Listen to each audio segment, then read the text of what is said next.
Hello everyone, আসসালামু আলাইকুম। 100K উপলক্ষে কেক কেটেই ফেললাম শেষমেশে। ভাবি নাই যে কেক কাটবো, কিন্তু একটা আপু আমাকে অনেক ভালোবেসে কেক পাঠিয়েছে। তোমরা অনেকেই আপুর কাছে নক দিয়ে জানতে চাচ্ছ অনেক কিছু। অবশ্যই আমি বলবো যে আপুর কেকটা কিন্তু অনেক ভালো, খেতেও অনেক ভালো ছিল। একটি মাত্র সাবান ব্যবহার করে তোমরা কিন্তু চাইলেই একটা গ্লোয়িং স্কিন পেতে পারো। আমি এই সাবানটা 1 সপ্তাহ ব্যবহার করার পর তোমাদের সাথে রিভিউ শেয়ার করতেছি। রংধনু পেজের আরো অনেক কিছু প্রোডাক্ট আমি এই ঈদে ব্যবহার করে ঈদের পর আমি তোমাদের সাথে শেয়ার করব। আর তোমাদের একটা ভুল ধারণা একটা সাবান ব্যবহার করে খুব সহজেই নাকি ফর্সা হয়ে যায়। এটা একদমই ভুল। একটা সাবান, ভালো সাবান যদি তুমি ইউজ করো কন্টিনিউ, তাহলে তোমার ভেতর থেকে স্কিনটা আরো গ্লোয়িং করবে।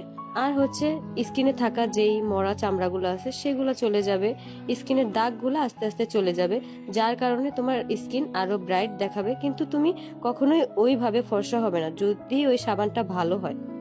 এই সাবানটিতে আছে আলফা আরবুটিন, আরবুটিন এক্সট্রা, হাইলোইন এক্সিট, EHPA, গ্লেফসিড, গ্লুটাথায়ন। এই 5টি উপাদানের গুণাগুণে এই সাবানটিতে রয়েছে। অনেক আপুদের ফেসে নাইট ক্রিম শুট করে না, তারা কিন্তু চাইলে অবশ্যই এই সাবানটি ইউজ করতে পারো। তোমরা কিন্তু আমার এই ভিডিওতে কোনো প্রকার ফিল্টার দেখবা না, আমার র ফেসে আমি এই ভিডিওটা মেক করছি। তোমরা শেষ পর্যন্ত দেখলে আর কি বুঝতে পারবা। তোমরাই এখন তফাৎটা দেখো, আমার ফেস ধোয়ার আগের মুহূর্ত আর এই পরের মুহূর্ত। তোমরা কিন্তু চাইলেই এই একটা সাবান দিয়ে তোমাদের স্কিন আরো গ্লোয়িং করে তুলতে পারবা। আমি কখনোই বলবো না যে ফর্সা করবে, অবশ্যই তোমাদের স্কিন লাগবে আরো সুন্দর, আরো আকর্ষণীয়। এই সাবানটি 165 গ্রাম, যেটা তোমরা শুধু ফেসে ইউজ করলে 6 মাস ব্যবহার করতে পারবে। আর যদি ফুল ফেসে আর বডিতে ইউজ করতে চাও, তাহলে চোখ বন্ধ করে 3 মাস ব্যবহার করতে পারবে। এই সাবানটা অরিজিনাল ও অথেন্টিক পেয়ে যাবা শুধুমাত্র রংধনু পেজে। এই কেকটা আমার ভাই অনেক বেশি পছন্দ করছে। আমার ভাই মনে হয় 2 থেকে 3 পিসের মতো খাইছে, আবার ফ্রিজে রেখে দিছে যে পরে খাবে। আসলে আমার ভাই সবসময় সচরাচর ওরকম কিছু খায় না, কিন্তু কেকটা অনেক বেশি পছন্দ করছে।